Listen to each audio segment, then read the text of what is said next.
Hello friends, मैं हूं Anjali. Learning point 26 में आपका स्वागत करती हूं।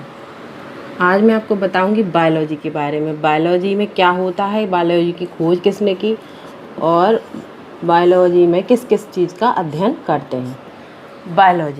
बायोलॉजी क्या है? एक ग्रीक भाषा का शब्द है। ग्रीक भाषा का शब्द है जिसमें दो शब्दों से मिलकर बना होता है, बायोस,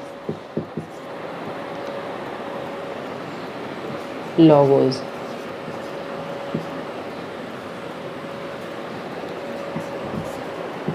बायोस यानी लाइफ और लोगोस यानी स्टडी यानी बायोलॉजी।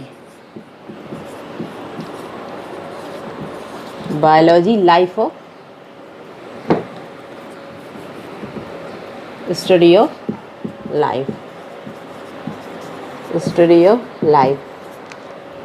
लाइफ किसी की भी हो सकती है, प्लांट की या एनिमल की। Plant and animal.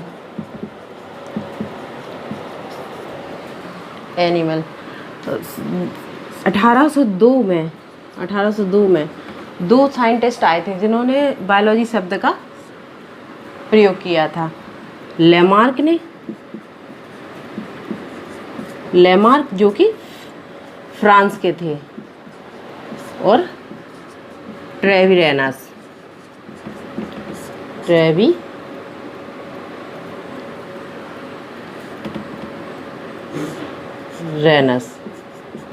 जो कि जर्मन के थे। इन्होंने सबसे पहले बायोलॉजी शब्द का यूज किया था।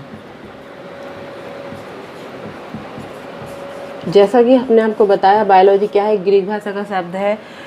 इसको दो भागों में बांटा गया है। एक प्लांट स्टडी, एक एनिमल स्टडी।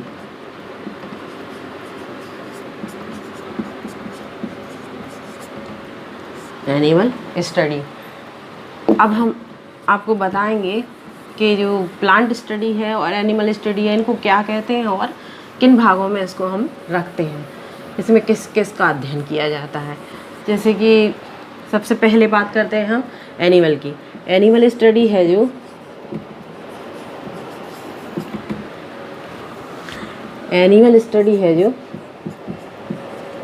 एनिमल स्टडी को फौना शब्द से डिनोट करते हैं। इसमें क्या होता है, जो एनिमल होते हैं उनकी स्पीसीज, उनके कह सकते हैं गुण, जो प्रकृति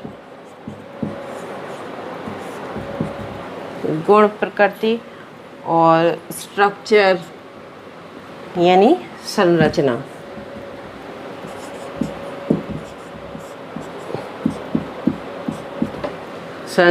और जनन के आधार पर इन्हें वर्गीकृत किया गया है।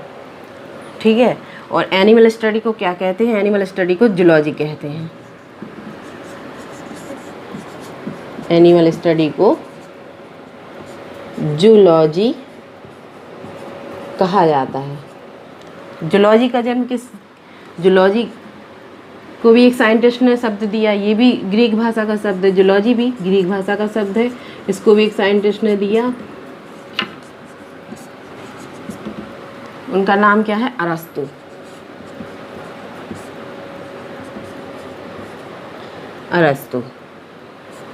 Father of zoology.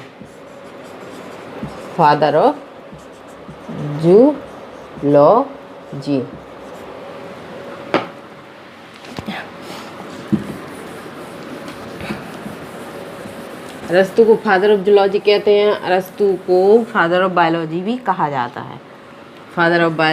अरस्तु को कहा जाता है।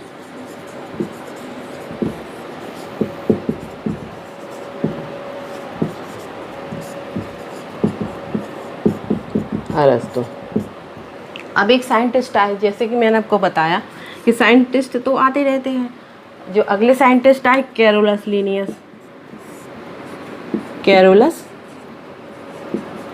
लीनियस।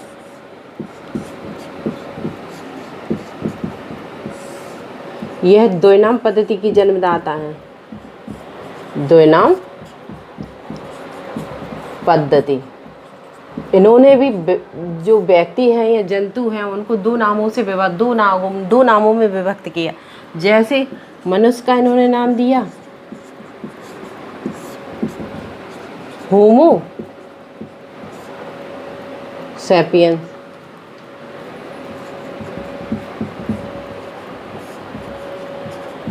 अब आपको देखने में ही लग रहे होंगे कि दो नाम हैं इसके, होमो सैपियंस, जो इसकी जाति विशेष के आधार पर इन्होंने इसे वर्गीकृत किया है।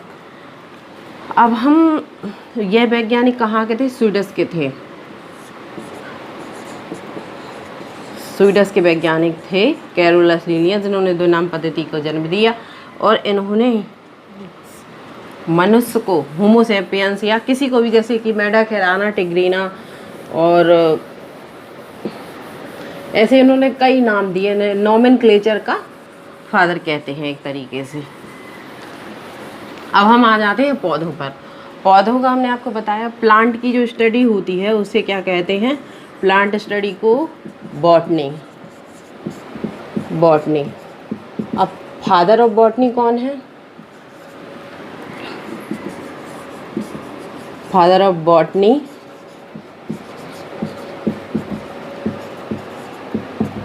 थियोफ्रेस्टस।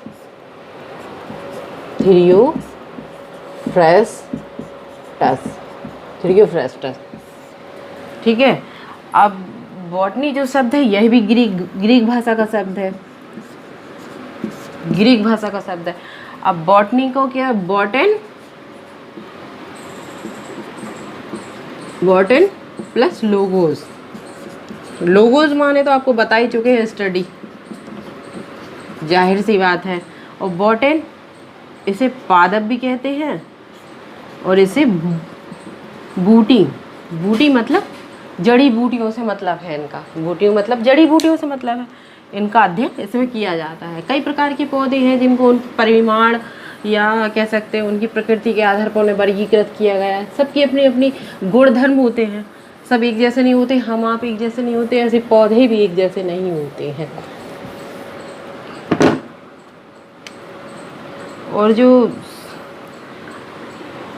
अब मैं कुछ इम्पोर्टेंट पॉइंट आपको बताऊंगी जो आपको आने चाहिए। जैसे हिस्टोरिया, ये एक बुक है, हिस्टोरिया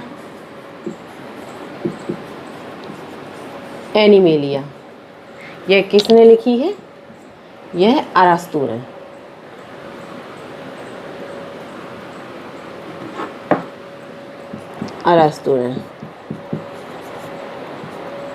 ठीक है, अरस्तू ने लिखी है, जिन्होंने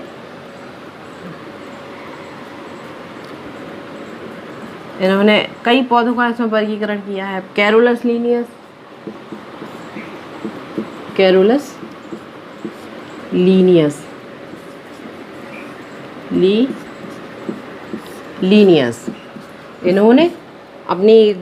इन्होंने भी अपनी एक बुक लिखी है, सिस्टमा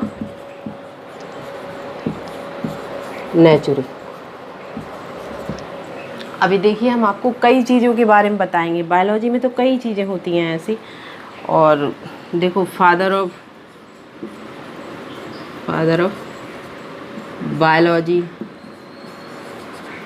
बायोलॉजी एंड जूलॉजी एक ही है, कोई अलग साइंटिस्ट नहीं है। फादर ऑफ बायोलॉजी और जूलॉजी एक ही साइंटिस्ट हैं, अरस्तू। और फादर ऑफ बॉटनी